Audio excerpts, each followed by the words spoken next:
Unsure of your dream? Study abroad destination? Clear your doubts. Videsh Consult. Call 9676502888.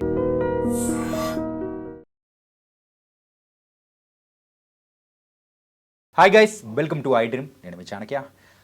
Present ఇప్పుడైతే intermediate exams అయిపోయాయి. మరి ఎంసెట్ కూడా రాసిన తర్వాత మరి అయితే తల్లిదండ్రులు కానీ పిల్లలు కానీ ప్రతి ఒక్కరు మైండ్లో ఉన్న ఆలోచన ఏంటంటే నెక్స్ట్ ఏంటి అన్నప్పుడు, అరే ఏంటి అంటే అరే అడ్వర్టైజ్మెంట్లు బోల్డ్ అన్నీ వస్తున్నాయి, ఆ కాలేజ్ ఉందంటున్నారు, ఇక్కడ చేర్పించాలి, ఇలాంటివన్నీ బోల్డ్ అన్ని ప్రశ్నలు అటు తల్లిదండ్రుల్లో వస్తుంటుంది, ఇంకొక పక్క పిల్లల్లో కూడా వస్తుంటుంది. అసలు వాళ్ళ కెరియర్ అనేది రైట్ పాత్లో చూస్ చేయాలంటే ఈ నెల రోజులు అనేది కూడా వెరీ వెరీ ఇంపార్టెంట్. మరి దీని గురించే మరి ఈ సంబంధించిన వీడియో అనేది కూడా మీ అందరికీ చాలా చక్కగా ఉపయోగపడుతుంది. మరి దీని గురించి చక్కటి ఇన్స్ట్రక్షన్స్ ఇవ్వడానికి కెరియర్ ఎక్స్పర్ట్, మరి అలాగే కెరియర్ కౌన్సిలర్ అయిన దినేష్ కుమార్ గట్టు గారు మనతో పడుతున్నారు. మరి సార్ని అడిగి తెలుసుకున్నాం. Hi sir. నమస్తే సార్. నమస్తే అండి. దినేష్ గారు, మనం అనుకున్నట్టు ఎంసెట్ ఎగ్జామ్ అయిన తర్వాత మరి తల్లిదండ్రులకైనా కానీ పిల్లలకైనా కానీ ఒక్కటే మైండ్లో వచ్చే ఆలోచన ఏంటంటే అసలు నెక్స్ట్ ఏంటి అని అనుకున్నప్పుడు ఏ కాలేజు ఏ బ్రాంచ్ ని చూస్ చేసుకుంటే ద ఫ్యూచర్ అనేది కూడా ఈ నెల రోజుల మీద మనం తీసుకునే డిసిషన్ బట్టే ఆధారపడి ఉంటుంది. మరి ఇది ఎలా చూస్ చేసుకోవాలంటారు? ఇంటర్మీడియట్ వరకు ప్రతి పేరెంట్కి కూడా లిమిటెడ్ బ్రాంచెస్ అంటే MPC, BiPC, CEC, MEC, HEC ఈ మేజర్గా 5 బ్రాంచెస్ మాత్రమే కనిపిస్తాయి. అండ్ కాలేజ్ దగ్గరికి వెళ్ళేసరికి కార్పొరేట్ కాలేజ్ ఒక 3-4 అండ్ ఇంటి పక్కన ఉండే గవర్నమెంట్ కాలేజెస్ ఇవి కొన్ని అవుపిస్తాయి. అంటే డెసిషన్ మేకింగ్ చాలా ఈజీ ఇంటర్మీడియట్ టైంకి. అంటే ఇంటర్మీడియట్ జాయిన్ చేసే ముందు మా అబ్బాయి ఇంజనీరింగ్ కావాలి అంటే ఎంపీసీకి వెళ్తాడు, మా అబ్బాయి డాక్టర్ కావాలంటే బైపీసీకి వెళ్తాడు, మా అబ్బాయి చార్టెడ్ అకౌంటెంట్ కావాలంటే ఎంఈసీకి వెళ్తాడు, మా అబ్బాయి సివిల్స్కి వాటికి ప్రిపేర్ అవ్వాలనుకుంటే సిఈసి ఆర్ హెచ్ఈసికి వెళ్తుంటాడు. సో అక్కడ డెసిషన్ మేకింగ్ చాలా ఈజీ కాబట్టి పేరెంట్కి ఎలాంటి టెన్షన్ ఉండదు.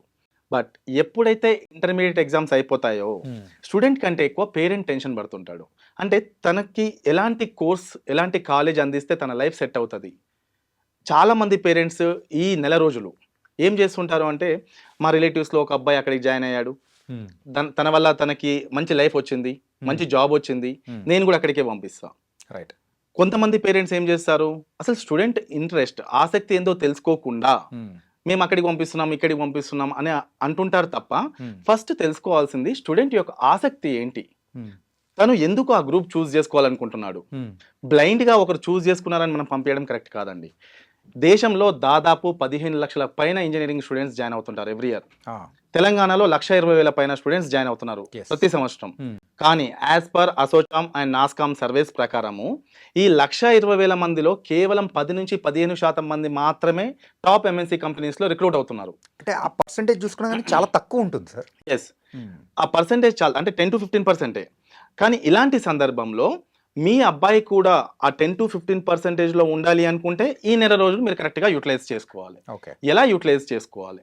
ఒక అబ్బాయిని ఒక స్ట్రీమ్లో ఎంపీసీ చేసిన తర్వాత ఇంజనీరింగ్లో జాయిన్ చేయాలి అనుకుంటున్నప్పుడు ఆ అబ్బాయి యొక్క ఆసక్తి ఏంది, ఏ గ్రూప్ బాగుంది. రీసెంట్గా చాలా మంది కంప్యూటర్ సైన్స్ అంటూ ఉంటారు ఇంటర్మీడియట్ ఎంపీసీ అయిపోయిన తర్వాత. కానీ మన వరంగల్ ఎన్ఐటీలో హైయెస్ట్ పే ప్యాకేజ్ వచ్చింది ఎలక్ట్రానిక్స్ అండ్ కమ్యూనికేషన్ ఇంజనీరింగ్కి, ఈసీఈకి 77 lakhs హైయెస్ట్ పే వచ్చింది. సో ఇక్కడ ఒక బ్రాంచ్కి తక్కువ ఉపాధి అవకాశాలు ఉన్నాయి, ఒక బ్రాంచ్కి అసలు ఏమీ లేవు, డిమాండ్ లేదు అనుకోవడం తప్పు. తెలంగాణలో 1,20,000 సీట్లు ఉంటే అందులో దాదాపు 80,000-90,000 సీట్లు కంప్యూటర్ సైన్స్వే ఉంటాయి. సో ఇక్కడ ఏంటంటే డిమాండ్ ఎక్కువగా ఉంది, స్టూడెంట్స్ ఎక్కువగా దీన్నే ఇంట్రెస్ట్ చూపిస్తున్నారు అని చెప్పేసి కాలేజ్ వాళ్ళు కూడా ఎక్కువ ఈ బ్రాంచ్ని ఇంట్రడ్యూస్ చేస్తున్నారు. సో ఫస్ట్ ఇంటర్మీడియట్ అయిపోయిన తర్వాత మీరు ఎలాంటి డెసిషన్ హడావుడిగా తీసుకోవద్దు. ఒక సినిమాకి వెళ్తేనే మనము 3 గంటల సినిమాకే ఆ సినిమా రివ్యూ ఎలా ఉంది, ఆ థియేటర్ ఎక్కడ ఉంది, థియేటర్ బాగుందా, అందులో క్యాంటీన్ బాగుందా, ఇన్ని చూసి మనం సినిమాకి వెళ్తామే. అలాంటిది మీ అబ్బాయి అమ్మాయి జీవితం. అలాంటప్పుడు మీరు ఎలాంటి కాలేజ్ చూస్ చేసుకోవాలి? బ్లైండ్గా వెళ్ళిపోయిన తర్వాత 4 సంవత్సరాల తర్వాత మీరు బాధపడడం కరెక్టా?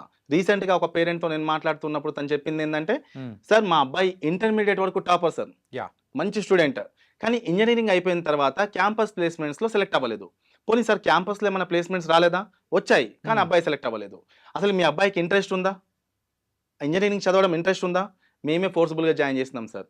ఇక్కడ ఒకటి ప్రాబ్లం నెంబర్ 1, ఒక స్టూడెంట్ని మనం జాయిన్ చేసే ముందు తన ఆసక్తి ఏంటో తెలుసుకోకుండా జాయిన్ చేయడం, అది చాలా పెద్ద తప్పు.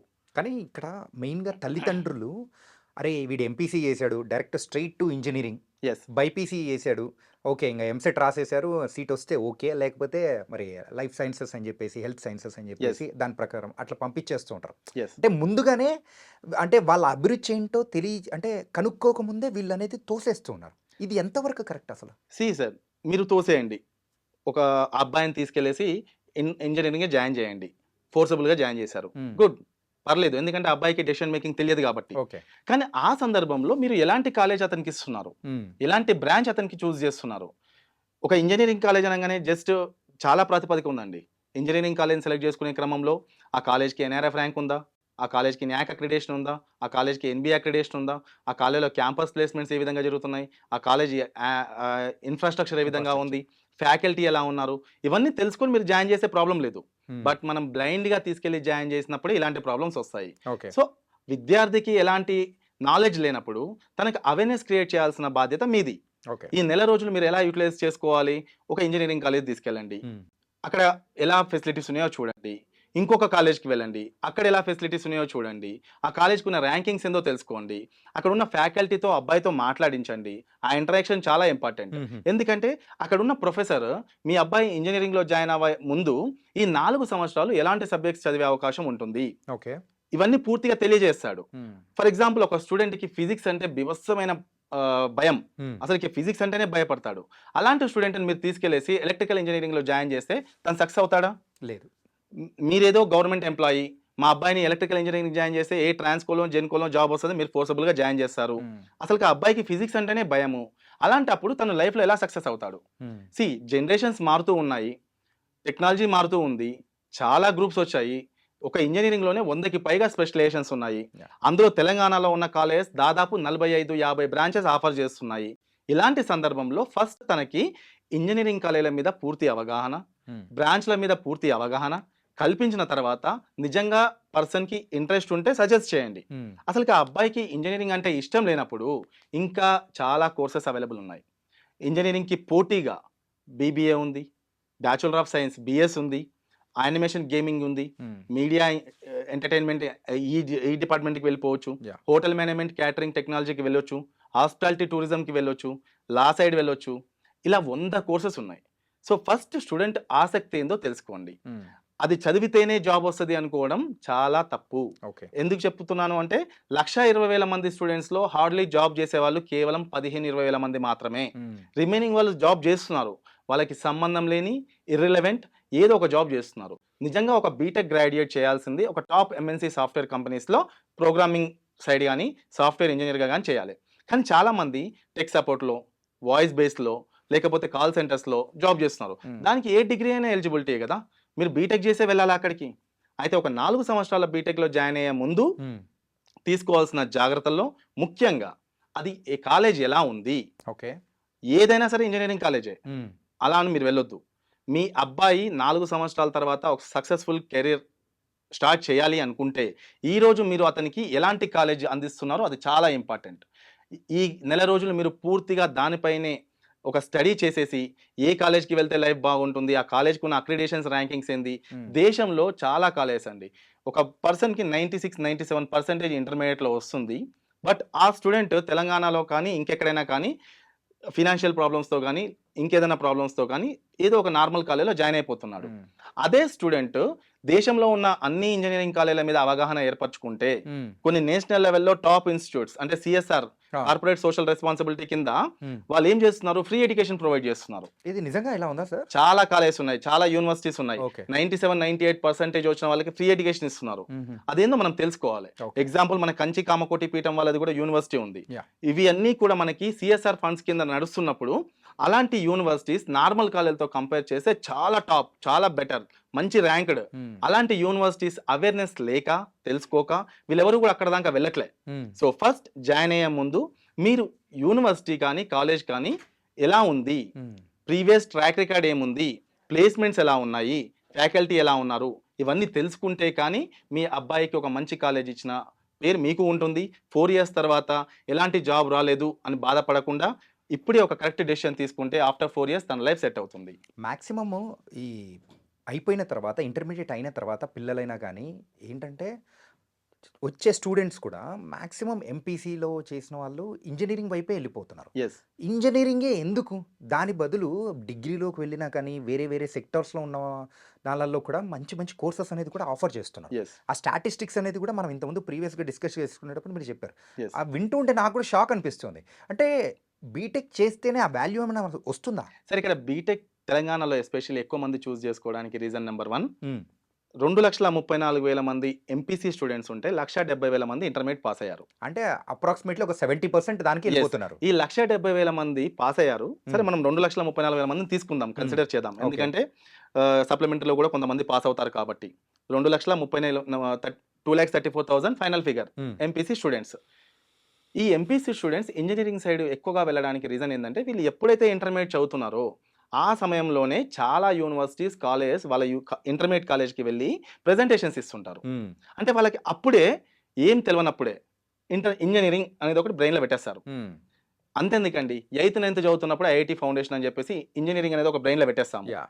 సో ఇంజనీరింగ్ అనే వర్డ్ వాళ్ళకి పుట్టినప్పటి నుంచో రాలేదు. హ్మ్. ఈ 8th 9th స్టాండర్డ్స్ వచ్చినప్పటి నుంచే స్కూల్లో ఫౌండేషన్ కోర్స్ అని, ఇంజనీరింగ్ ఇంటర్మీడియట్ జాయిన్ అయినాక ఇంజనీరింగ్ ఫౌండేషన్ కోర్స్ అని, అటు ఏప్సెట్ కోచింగ్ లేకపోతే ఐఐటి మెయిన్స్ కోచింగ్. హ్మ్. అంటే వాడికి ఇంకా వేరే ఏం చెప్పట్లే. ఆ స్టూడెంట్కి engineering engineering engineering okay.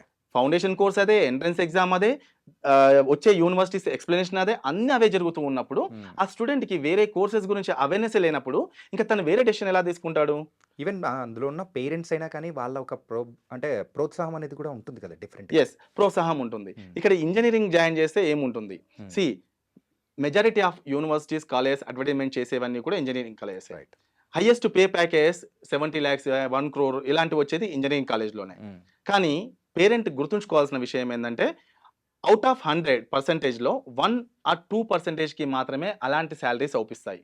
But మీరు ఏ కాలేజ్ అయినా సరే చూస్ చేసుకునే ముందు ఆ కాలేజీలో యావరేజ్ శాలరీ ఎంత ఉందో తెలుసుకోవాలి. ఓకే. యావరేజ్ ఇప్పుడు హైయెస్ట్ అంటే ఒకరికే ఉంటుందండి. బట్ యావరేజ్ అంటే ఆ కాలేజ్లో మొత్తం చదివిన స్టూడెంట్స్లో average package 6 lakhs, 7 lakhs. That is మనకు కావాల్సిన విషయం అది.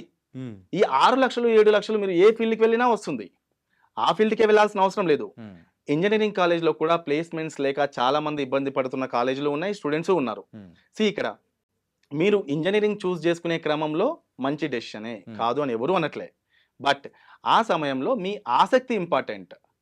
మీరు ఎలాంటి కాలేజీలో జాయిన్ అవుతున్నారు ఇది చాలా ఇంపార్టెంట్.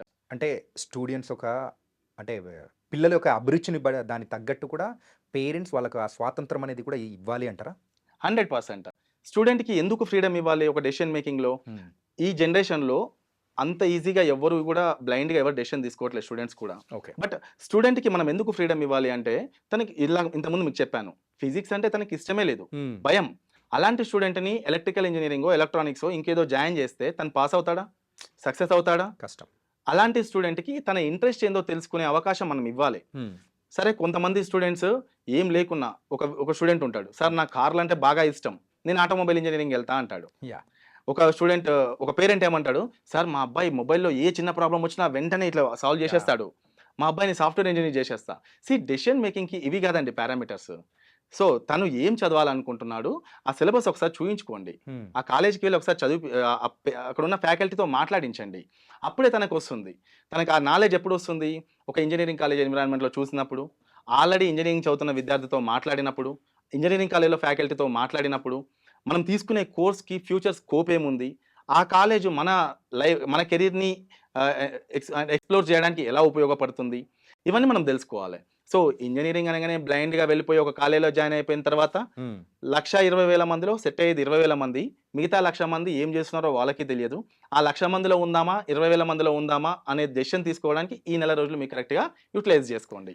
చాలామంది పేరెంట్స్ కూడా అంటే ఇలాంటి సందర్భాల్లో ఏం చేస్తూ ఉంటారంటే, అరే వాళ్ళ ఫ్రెండ్ వాళ్ళ కొడుకో కూతురో ఆ కాలేజ్ ఏదో చూశారంట, బాగుందంట అని చెప్పేసి మాటలు అనేది కూడా అనుకొని ఆ ఊరిలో ఉన్న ఒక గ్రూప్ అంతా కలిసి వెళ్ళి విజిట్ అనేది కూడా చేసి వచ్చి అక్కడ జాయిన్ చేయించిన సందర్భాలు అనేది కూడా మనం చూస్తూ ఉంటాం. ఎస్, ఇది ఎంతవరకు కరెక్ట్ అంటారు? సార్ ఇప్పుడు ఇండియాలో టాప్ ఇన్స్టిట్యూట్ ఐఐటి, ఇదే పేరెంట్స్ అదే గుంపుగా ఐఐటికి వెళ్ళి జాయిన్ అవుతే మనం అప్పుడు ఎప్పుడు దాన్ని తప్పు అనము, ఎందుకంటే అది టాప్ రెప్యూటెడ్ ఇన్స్టిట్యూట్. ఇక్కడ మీరు వెళ్ళండి, ప్రాబ్లం లేదు, క్యాంపస్ చూడండి, ప్రాబ్లం లేదు, మీరు అందరు తీసుకెళ్ళి ఒకేసారి జాయిన్ చేయండి. ఆల్రెడీ మీ పేరెంట్ అంటే మీ రిలేటివ్స్లో ఒకరు జాయిన్ అయ్యారని మీరు జాయిన్ చేయండి, తప్పులేదు. ఎప్పటివరకు తప్పులేదు? నిజంగా ఆ యూనివర్సిటీ అంత మంచి యూనివర్సిటీ, అంత మంచి rankings, accreditations, placements, track record everything సూపర్గా ఉన్నప్పుడు మీరు ఆ యూనివర్సిటీని సజెస్ట్ చేయండి మీ పేరెంట్కి, మీ స్టూడెంట్కి. బట్ నా ఇంటి పక్కనే ఉంది, నాకు ఫినాన్షియల్గా చాలా సేవ్ అవుతుంది, మాకు తెలిసిన సార్ అందులో ఉన్నాడు, ఆ కాలేజీలో హాస్టల్లో ఫుడ్ బాగా పెడతారు, అక్కడ మార్కులు బాగా వేస్తారంట, ఇవి కాదు కన్సిడర్ చేయాల్సింది. అక్రిడేషన్స్, ఎన్ఆర్ఎఫ్ ర్యాంకింగ్ గురించి చెప్పాను. National institution ranking framework. దేశంలో వివిధ కంపెనీలు, వివిధ ఏజెన్సీస్, మీడియాస్ అన్ని ర్యాంకింగ్స్ ఇస్తున్నాయి. ఈ ర్యాంకింగ్స్ వల్ల చాలా మంది స్టూడెంట్స్ కన్ఫ్యూజ్ అవుతున్నారు. అందులో భాగంగా సెంట్రల్ గవర్నమెంటే ఒక ర్యాంకింగ్ వ్యవస్థను ఏర్పరిచింది. ఆ ర్యాంకులు చూడండి. ఓకే. నెంబర్ 1. నెంబర్ 2 నాక్, national accreditation assessment council. So ఈ ర్యాంకులు చూడమని నేను పూర్తిగా చెప్పలేను, ఎందుకంటే గతంలో చాలా పేపర్లో మనం న్యూస్ చూసాము, ఫేక్ ర్యాంకింగ్స్ వస్తున్నాయి నాక్లో కూడా అని చెప్పేసి. నాక్ ఏ అబోవ్ అంటే నాక్లో కూడా మనకి A++, A++, B++, C ఇలా కేటగిరీస్ ఉంటాయి. నాక్ ఏ అబోవ్ ఉన్న కాలేజ్ని మీరు కన్సిడర్ చేస్తే తప్పేం లేదు, బట్ నాక్ ఉన్నంత మాత్రాన మంచిదని నేను చెప్పను. అండ్ ముఖ్యంగా చూసుకోవాల్సింది NBA, national board of accreditation. మనం ఏదైతే కోర్స్ జాయిన్ అవుతున్నామో ఆ కోర్స్కి ఆ కాలేజీలో NBA అక్రిడేషన్ ఉందా లేదా చూసుకోండి. ఈ 3 ర్యాంకింగ్స్తో పాటు ఈ మధ్య కాలంలో QS ర్యాంకింగ్స్ పేరు కూడా బాగా వినిపిస్తుంది. ఇది గ్లోబ్ అంటే అక్రాస్ వరల్డ్లో ఉన్న ర్యాంకింగ్స్లో QS వరల్డ్ ర్యాంకింగ్స్. ఈ ర్యాంకింగ్ ఉందా లేదా చూడండి. కాసేపు ఈ ర్యాంకింగ్స్ పక్కన పెడితే మనకి ఇంకా చాలా టైం ఉంది కదా అడ్మిషన్ ప్రాసెస్కి. ఒక్కసారి మనం క్యాంపస్ విజిట్ చేస్తే అక్కడ 3rd year 4th year students ఉంటారు కదా. 3rd ఇయర్ 4th ఇయర్ స్టూడెంట్స్ని అడిగితే మనకి ఏందో తెలిసిపోతుంది కదా. సో మనము అక్కడికి వెళ్ళినప్పుడు కొంతమంది స్టూడెంట్స్ రాంగ్ ఇన్ఫర్మేషన్ కూడా ఇస్తుంటారు. ఒకవేళ ఆ స్టూడెంట్ బిహేవియర్ బాలేక, 3rd ఇయర్ స్టూడెంట్ బిహేవియర్ బాలేక ఆ కాలేజీ గురించి తను ఎప్పుడు ఏమడిగినా కూడా నెగిటివ్నే చెప్తాడు. ఫర్ ఎగ్జాంపుల్ ఒక టాప్ ఇన్స్టిట్యూట్ తీసుకుందాం, NIT వరంగల్లో ఒక స్టూడెంట్ బిహేవియర్ బాలేక ఒక ప్రొఫెసర్ అతన్ని మందలించింది. ఆ విద్యార్థిని అడిగిన ఇంకా NITలు చాలా బాగుంటాయండి, మాది వేస్ట్ అంటాడు. కానీ ఏ NIT అయినా సూపరే. సో మనం ఒక విద్యార్థి ఫీడ్బ్యాక్ తీసుకునే ముందు ఆ కాలేజీలో ముఖ్యంగా ఫీమేల్ స్టూడెంట్స్ ఫీడ్బ్యాక్ చాలా ఇంపార్టెంట్. ఎందుకంటే బిహేవియర్ పరంగా అబ్బాయిలతో కంపేర్ చేస్తే అమ్మాయిల బిహేవియర్ మంచిగానే ఉంచుకుంటారు కాబట్టి వాళ్ళ ఫీడ్బ్యాక్ మనకు చాలా ఇంపార్టెంట్. నెంబర్ 2, మనం రాష్ట్రాలు దాటి వెళ్ళి ఎక్కడైనా జాయిన్ అవ్వాలనుకుంటున్నప్పుడు అక్కడ క్లైమేట్ ఎలా ఉంది, ఫుడ్ ఎలా ఉంది, అక్కడ టీచింగ్ మెథడాలజీ ఇంగ్లీష్లో చెప్తున్నారా, వాళ్ళ ఓన్ టీచింగ్ లాంగ్వేజ్లో చెప్తున్నారా, అక్కడ ఉన్న ఫ్యాకల్టీ సపోర్ట్ ఎంతవరకు ఉంది, డాక్టరేట్స్ ఎంతమంది ఉన్నారు, బిల్డింగ్స్ ఏముందండి. బిల్డింగ్స్ చాలా బాగుంటాయి. బిల్డింగ్స్ కాదు, చెట్టు కింద కూర్చొని కూడా చదివి సక్సెస్ కావచ్చు. ఎప్పుడు కరెక్ట్ ఫ్యాకల్టీ దొరికినప్పుడు. ఒక మంచి ఫ్యాకల్టీ ఈరోజు గవర్నమెంట్ యూనివర్సిటీస్ తీసుకోండి, ఉస్మానియా JNTU తీసుకుందాము. ఉస్మానియా యూనివర్సిటీ JNTU యూనివర్సిటీ కంటే టాప్ యూనివర్సిటీస్ చాలా ఉన్నాయి, ప్రైవేట్ యూనివర్సిటీస్, అద్భుతమైన గ్లాస్ బిల్డింగ్స్ ఉంటాయి. బట్ వీళ్ళంతా క్వాలిటీ ఎడ్యుకేషన్ ఇస్తారా వాళ్ళు? హైదరాబాద్లో ఇవి దొరకకనే కదా మనం బయటికి పోయేది. సో ఇక్కడ బిల్డింగ్స్ అనేది సెకండరీ, ఫస్ట్ మనకు కావాల్సింది ఫ్యాకల్టీ. నెంబర్ 2, కంప్యూటర్ సైన్స్ లాంటి కోర్స్ చూస్ చేసుకునే ముందు, AIML డేటా సైన్స్ లాంటి కోర్స్ చూస్ చేసుకునే ముందు ల్యాబ్స్. నిజంగా కాలేజీలో ల్యాబ్లు బాగా ఉంటే వెళ్ళండి, నో ప్రాబ్లం. కానీ కొన్ని కాలేజీలో ల్యాబ్లు అవుపిస్తాయి, ల్యాబ్ ఇన్స్ట్రక్టర్ ఉండడు, ల్యాబ్ ఇన్ఛార్జ్ ఉండడు, ఎవరు ఎక్స్ప్లెయిన్ చేయరు. థియరీకి మాత్రమే పరిమితం కాకుండా ప్రాక్టికల్కి కూడా యూజ్ అయ్యే యూనివర్సిటీస్ని చూస్ చేసుకున్నప్పుడు మన లైఫ్ చాలా అద్భుతంగా ఉంటుంది. అంటే అది షో పుటఫ్ని మనమైతే నమ్మకూడదు, మెయిన్గా నమ్మకూడదు. అంటే ఎట్ ద సేమ్ టైం ఒక మంచి యూనివర్సిటీ మంచిగానే షో చేస్తుంది, ఒక నార్మల్ కాలేజ్ మంచిగానే షో చేస్తుంది. సో అక్కడ ఉన్న కంప్యూటర్స్ చూసేసి అమ్మా చాలా పెద్ద ల్యాబ్ అని మనం అలా అనుకోవద్దు. అసలుకి అందులో ఏముంది, అక్కడ ఉన్న స్టూడెంట్ అడగాలి, సార్ మీకు AIMLకి సంబంధించిన ల్యాబ్స్ మంచిగా రన్ అవుతాయా? స్టూడెంట్ అడిగినప్పుడు చెప్తాడు. మనం స్టూడెంట్ని అడగనంత వరకు ల్యాబులు చూసేసి బ్లైండ్గా బయటకు వచ్చేసి చాలా మంచి ల్యాబ్, హైదరాబాద్లో ఎలాంటి ల్యాబ్ లేదు అని మనం ఎప్పుడు కూడా వెళ్ళొద్దు. సో ఫస్ట్ మనం తీసుకోవాల్సింది స్టూడెంట్ ఫీడ్బ్యాక్, దాని తర్వాత రివ్యూస్, ఆ తర్వాత ర్యాంకింగ్స్, అక్రిడేషన్స్, ఆ తర్వాత ప్రీవియస్ ట్రాక్ రికార్డ్, ఆ తర్వాత ప్రతి కాలేజీకి అల్యూమినీ ఉంటుందండి. అంటే ఆ కాలేజీలో పాస్డ్ అవుట్ స్టూడెంట్స్ బయటకు వచ్చినప్పుడు అల్యూమినీ అసోసియేషన్ ఉందా లేదా, అల్యూమినీ అసోసియేషన్ మళ్ళీ ఆ యూనివర్సిటీకి నిజంగా అది చెత్త కాలేజ్, చెత్త యూనివర్సిటీ అవుతే అల్యూమినీలు ఎవరైనా జాయిన్ అవుతారా? నువ్వు నాకు చదువు చెప్పడమే అనవసరంగా జాయిన్ అయినారా బాబు, దండం పెట్టి వెళ్ళిపోయే స్టూడెంట్స్ కూడా ఉంటారు. అల్యూమినీ స్ట్రాంగ్గా ఉంది, అల్యూమినీ యాక్టివ్గా ఉంది అంటే దాని అర్థము ఆ స్టూడెంట్స్ మంచిగా సెటిల్ అయ్యారు కాబట్టే ఆ కాలేజీకి, యూనివర్సిటీకి స్టిల్ వాళ్ళు కాంటాక్ట్లో ఉన్నట్టు. సో అల్యూమినీ అసోసియేషన్స్ కరెక్ట్గా ఉన్నాయా లేవా? అండ్ ముఖ్యంగా మీ అబ్బాయి ఇంటర్మీడియట్ సమయంలో స్పోర్ట్స్లో చాలా పర్ఫెక్ట్, ఇంజనీరింగ్ దగ్గరికి వచ్చేసరికి 4 సంవత్సరాల ఇంజనీరింగ్, 8 సెమిస్టర్లు, ప్రతిరోజు ఇంటర్నల్స్, ల్యాబ్స్ ఏదో ఒకటి ఎప్పుడు జరుగుతూనే ఉంటుంది. ఇలాంటి సందర్భంలో కూడా ఆ స్టూడెంట్ స్పోర్ట్స్కి ఆ కాలేజ్, యూనివర్సిటీ ఎంతగా ఉపయోగపడుతుంది కూడా తెలుసుకోవాలి. ఓకే. రీసెంట్గా చాలా యూనివర్సిటీస్ నుంచే ఒలింపిక్స్లో కానీ, కామన్వెల్త్ గేమ్స్లో కానీ, నేషనల్ స్టేట్లో కానీ సక్సెస్ అయ్యారు. అది ఇంజనీరింగ్లో ముఖ్యంగా. అలాంటప్పుడు మనం చూసుకోవాల్సింది మీ అబ్బాయి, అమ్మాయి స్పోర్ట్స్లో కనుక యాక్టివ్గా ఉంటే మీరు జాయిన్ చేసే ముందే ఆ కాలేజ్లో స్పోర్ట్స్ ఫెసిలిటీ ఎలా ఉంది, అండ్ ఎన్సీసీ, ఎన్ఎస్ఎస్ లాంటి ఇంటర్మీడియట్ వరకు మనం చాలా యాక్టివ్గా ఉంటాము, ఇంజనీరింగ్ రాగానే మానేస్తుంటాము. ఎన్సీసీ, ఎన్ఎస్ఎస్ లాంటి ప్రోగ్రామ్స్ కూడా ఉన్నాయా లేవా, అండ్ కమ్యూనికేషన్ ఇంప్రూవ్ చేసుకోవడము. ఇంటర్మీడియట్ వరకు ఉండే కమ్యూనికేషన్ కంప్లీట్లీ డిఫరెంట్. సబ్జెక్ట్ గురించి మాట్లాడమంటే ఇంగ్లీష్లో ఎంతసేపైనా మాట్లాడతారు పిల్లలు, బట్ జనరల్ టెర్మినాలజీకి వచ్చి మాట్లాడమంటే మాట్లాడలేరు. అలాంటి సందర్భంలో రేపు మనకు జరిగే ఇంటర్వ్యూస్ అన్నీ కూడా ఇంగ్లీష్లోనే జరుగుతాయి. ఈ 4 సంవత్సరాలు ఆ కాలేజ్ మనకు ఎలా ఉపయోగపడుతుంది, ఇంగ్లీష్ కమ్యూనికేషన్ ల్యాబ్ ఆ కాలేజ్లో ఉందా లేదా. అండ్ చాలా మంది రూరల్ బ్యాక్గ్రౌండ్ నుంచో లేకపోతే ఇంకెక్కడి నుంచో వచ్చేసి హైదరాబాద్లో చదువుకోవాలనుకుంటారు, వేరే రాష్ట్రాలకు వెళ్ళి చదువుకోవాలనుకుంటారు. మీ అబ్బాయిని తీసుకొచ్చి హైదరాబాద్లో జాయిన్ చేసే ముందు కాలేజ్ మంచిదని బ్లైండ్గా వెళ్ళదమ్మా, లేకపోతే అబ్బాయిని జాయిన్ చేసే ముందు ఆ క్యాంపస్లో హాస్టల్ ఫెసిలిటీ మంచిగా ఉందా లేదా చూడడమా. ముందే మనం ఇవి తెలుసుకొని వస్తే ప్రాబ్లం లేదు. ఏం తెలుసుకోకుండా వచ్చి జాయిన్ చేసిన తర్వాత ఆ క్యాంపస్లో హాస్టల్ లేదు, ఇప్పుడు ఏం చేద్దాం, అబ్బాయిని తీసుకెళ్ళి ప్రైవేట్ హాస్టల్ లేదాం, లేదంటే మన రిలేటివ్స్ ఇంట్లో పెడతాం. రిలేటివ్స్ ఇంట్లో ఎన్ని రోజులు పెడతాము, ప్రైవేట్ హాస్టల్లో పెడితే అబ్బాయి మీద మానిటరింగ్ ఉంటుందా. సో మనం చూస్ చేసుకునే ముందు మన క్రైటీరియా, ఫైనాన్స్ కూడా చాలా, ఫైనాన్షియల్ విషయాలు చాలా ఇంపార్టెంట్. చాలా అద్భుతమైన కాలేజ్ అని చెప్పేసి వెళ్ళిపోతాము, వెళ్ళిన తర్వాత జాయిన్ అవుతాము, ఫస్ట్ ఇయర్ ఫీజు అప్పో చేసి కడతాము. దాని తర్వాత మనము రిమైనింగ్ ఫీజులు కట్టే సమయానికి వచ్చేసరికి ఇబ్బంది పడి మధ్యలో డ్రాప్ అయ్యే వాళ్ళు కూడా చాలా మంది ఉంటారు. బట్ నా సజెషన్ ఏంటంటే ఎడ్యుకేషన్ మీద ఎప్పుడైనా సరే మీరు పెట్టే ప్రతి రూపాయి కూడా ఎక్స్పెండిచర్ అని ఫీల్ అవ్వద్దు, ఇన్వెస్ట్మెంట్ లాగానే ఫీల్ అవ్వాలి. అలాంటి సందర్భంలోనే మనకు ఒక మంచి కాలేజ్లో చదువుకున్న పేరు వస్తుంది, మీరు పెట్టిన ప్రతి రూపాయికి కూడా రిటర్న్ వస్తుంది. సో ఎడ్యుకేషన్ మీద పెట్టే అమౌంట్ ఎప్పుడు కూడా ఎక్స్పెండిచర్ లాగా ఫీల్ అవ్వకుంటేనే మంచిది. ఓకే దినేష్ గారు, ఇప్పుడు చాలా స్ట్రీమ్స్ అండ్ బ్రాంచెస్ అనేది కూడా ఉన్నాయి. ఏ బ్రాంచెస్ అనేది సెలెక్ట్ చేసుకుంటే వాళ్ళకు ఉద్యోగ అవకాశాలు కానీ లైఫ్ అనేది కానీ ఎలా బాగుంటుందో కాస్త వివరిస్తారా? సో ఇంతకుముందు మనం మాట్లాడుకున్నట్టు MPC, BiPC, CEC, MEC, HEC ఇవి major intermediate streams. Right. So ఇక్కడ ఎంపీసీ అంటేనే ఇంజనీర్, బైపీసీ అంటే డాక్టర్, ఇవి కాదు. న్యూ జనరేషన్లో న్యూ ఎడ్యుకేషన్ పాలసీలో మనకి మల్టీ డిసిప్లినరీ అని వచ్చింది. ఓకే. మల్టీ డిసిప్లినరీ ద్వారా బైపీసీ స్టూడెంట్స్ కూడా ఇంజనీరింగ్కి వెళ్ళొచ్చు. ఎలా వెళ్ళొచ్చు, బిఎస్ అనే ఒక ప్రోగ్రామ్ ఉంటుంది, బ్యాచులర్ ఆఫ్ సైన్స్, బిఎస్. అంటే మన ఇండియాలో బీటెక్ అంటాము, లేకపోతే బీఈ అంటాము, బట్ అబ్రాడ్లో ఎక్కడైనా సరే బిఎస్ అంటారు. సో ఒక బైపీసీ స్టూడెంట్ డాక్టరే కావాల్సిన అవసరం లేదు, సాఫ్ట్వేర్ ఇంజనీర్ కూడా కావచ్చు. అంటే చాలా మంది స్టూడెంట్స్ బైపీసీ అయిపోయిన తర్వాత నీట్లో ర్యాంక్ రాక, మెడికల్ సీట్ రాకపోవడం వల్ల బాగా ఇబ్బంది పడుతుంటారు. కొంతమంది అయితే 2-3 సార్లు ఎగ్జామ్స్ కూడా రాస్తుంటారు. అలాంటి విద్యార్థులు సాఫ్ట్వేర్ సైడ్ వెళ్ళాలన్న నాలెడ్జ్ ఇప్పటిదాకా మనం మాట్లాడుకుంది అదే. ఈ నెల రోజులు మీరు ఎలా యూటిలైజ్ చేసుకోవాలి అంటే అసలు ఏమేమి కోర్సెస్లో జాయిన్ అయ్యే అవకాశం ఉంది, ఏమేమి కాలేజ్ ఆ కోర్సెస్ ఆఫర్ చేస్తున్నాయి. ఒకప్పుడు బైపీసీ వాళ్ళు సాఫ్ట్వేర్ సైడ్ రావడానికి వీలు లేకుంటే అది ఇది వేరే దారిలో. ఇప్పుడు ఏంటంటే వాళ్ళు బిఎస్ అనే ఒక ప్రోగ్రామ్ ద్వారా సాఫ్ట్వేర్ ఇంజనీరింగ్ సైడ్ చేసుకోవచ్చు. కొన్ని యూనివర్సిటీస్ బ్రిడ్జ్ కోర్స్ చేసి బీటెక్, ఎంపీసీ బీటెక్ లాగానే బైపీసీ వాళ్ళని కూడా జాయిన్ చేసుకుంటున్నారు. అంటే బైపీసీ వాళ్ళు కేవలం నీట్ ద్వారా మెడికలే కాకుండా హోమియోపతి చేయొచ్చు, ఆయుర్వేద చేయొచ్చు, యునానీ చేసుకోవచ్చు, న్యాచురోపతి చేసుకోవచ్చు. ఇవి కాకుండా డాక్టర్ అనే వర్డ్ కాకపోయినా పర్లేదు, బట్ ఆ ఫీల్డ్లో జాబ్ చేసుకోవాలి అంటే మెడికల్ అలైడ్ కోర్సెస్.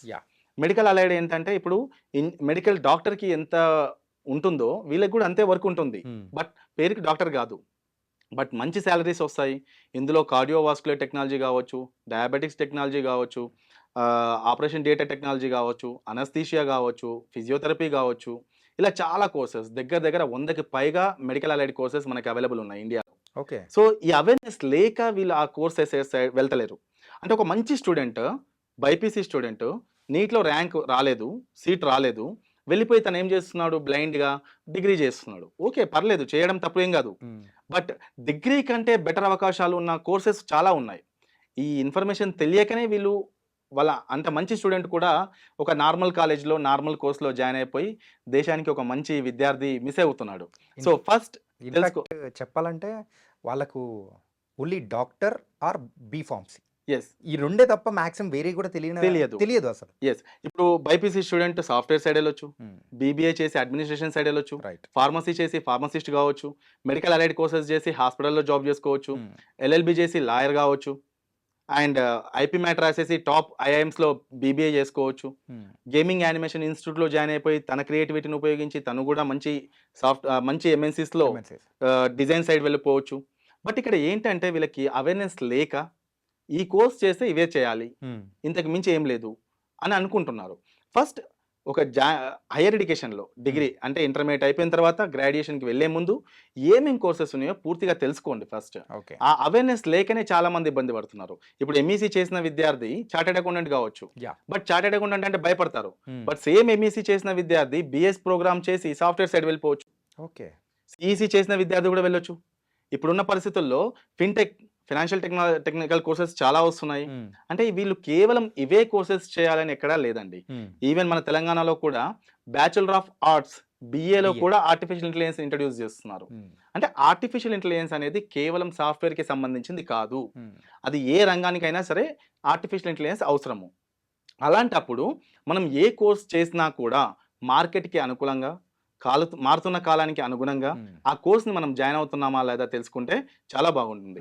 సో కోర్సెస్ని బ్లైండ్గా ఇదే చేయాలి అని మాత్రం మీరు ఎప్పుడు కూడా డెసిషన్ తీసుకోవద్దు. At the same time course ఎంత ఇంపార్టెంటో కాలేజ్ కూడా అంతే ఇంపార్టెంట్. ఎందుకు ఎగ్జాంపుల్ చెప్తున్నానంటే కంప్యూటర్ సైన్స్ కోర్స్కి చాలా డిమాండ్ ఉంది మార్కెట్లో, అందరికీ తెలిసిన విషయమే. అలా అని చెప్పేసి ఎలాంటి అక్రిడేషన్స్ లేని ఎలాంటి ఫ్యాకల్టీ లేని నార్మల్ కాలేజ్లో కంప్యూటర్ సైన్స్ చేయడం కరెక్టా? మనము కొంచెమైనా అవేర్నెస్ తెచ్చుకొని కంప్యూటర్ సైన్స్ లేకపోయినా పర్లేదు ఎలక్ట్రానిక్ సైడ్ అయినా వెళ్దాము అని పైకి వెళ్ళడం కరెక్టా? ఎగ్జాంపుల్ ఒక స్టూడెంట్ వచ్చాడు, తనని బాబు కంప్యూటర్ సైన్స్ నీ ర్యాంక్కి మంచి కాలేజీలో వచ్చే అవకాశం లేదు, ఇప్పుడు ఏం చేద్దాం, కానీ టాప్ కాలేజీలో నీకు ఈసీ కానీ ఎలక్ట్రికల్ కానీ వస్తుంది, వెళ్తావా? అప్పుడు ఆ అబ్బాయి వెళ్తా, ఇప్పుడు ఐఐటీలో ఎన్ఐటీలో ట్రిపుల్ ఈ కానీ ఈసీ కానీ వస్తుంటే వెళ్తా అంటాడు. ఎందుకంటే అక్కడ దాకా తను చూసింది ఏంటంటే కంప్యూటర్ సైన్సే. బట్ ఎప్పుడైతే తనకి పెద్ద కాలేజీలో సీట్ వస్తుందని నేను అవేర్నెస్ క్రియేట్ చేశానో అప్పుడు నేను వెళ్తా. ఎందుకు? తను చూసేది రెప్యూటెడ్ ఇన్స్టిట్యూట్. సో అంటే ఈ ప్రస్తుతం పరిస్థితుల్లో మీరు ఎలక్ట్రికల్ ఇంజనీరింగ్ చేసినా, ఈసీఈ చేసినా, మెకానికల్ చేసినా, ఏది చేసినా కూడా మైనర్ డిగ్రీ కంప్యూటర్ సైన్స్ లోనే వస్తుంది, అది కొత్త ఎడ్యుకేషన్ పాలసీలో. సో మనము నాకు రావట్లేదు కదా, కంప్యూటర్ సైన్సే నాకు కావాలి కదా అని చెప్పేసి ఒక నార్మల్ కాలేజ్లో జాయిన్ అయ్యి 4 years తర్వాత ఇబ్బంది పడటం కంటే టాప్ కాలేజ్లో మీరు కంప్యూటర్ సైన్స్ కాకపోయినా కోర్ బ్రాంచ్ చూస్ చేసుకుని అయినా సరే మీరు సాఫ్ట్వేర్ సైడ్ వెళ్ళే అవకాశాలు ఉన్నాయి. సో అక్కడ చదివితే మీకు ఏమవుతుంది అంటే టాప్ ర్యాంకర్స్ మధ్యలో ఉంటాము, మంచి క్రౌడ్ మధ్యలో ఉంటాము, మంచి ఇన్ఫ్రాస్ట్రక్చర్ మంచి కాలేజ్ మధ్యలో మనం చదువుతూ ఉంటాం. కాబట్టి 4 years తర్వాత మనం ఎలా అయినా సెట్ అవుతాము. బట్ ఒక నార్మల్ కాలేజ్లో మీరు అనుకున్న కంప్యూటర్ సైన్స్ చేస్తే జాబ్ వస్తుందో రాదో తర్వాత విషయం, కానీ చెడిపోవడానికి అవకాశాలు ఎక్కువగా ఉంటాయి. సో ఒక కాలేజ్ని చూస్ చేసుకునే ముందు కాలేజ్కి ఉన్న ర్యాంకింగ్స్ ఇవన్నీ సెట్ చేసుకొని ఈ నెల రోజులు కరెక్ట్గా యూటిలైజ్ చేసుకోండి. మెయిన్ ఏంటంటే ప్రజెంట్ ఇప్పుడున్న సిచ్యువేషన్స్లో పిల్లలకు ఎలా వెళ్తే కరెక్ట్, పేరెంట్స్ కూడా వాళ్ళకు ఎలాంటి స్వాతంత్రం ఇవ్వాలి అనే దాని గురించి కూడా చాలా చక్కగా వివరించారు. So thank you so much sir. Thank you అండి.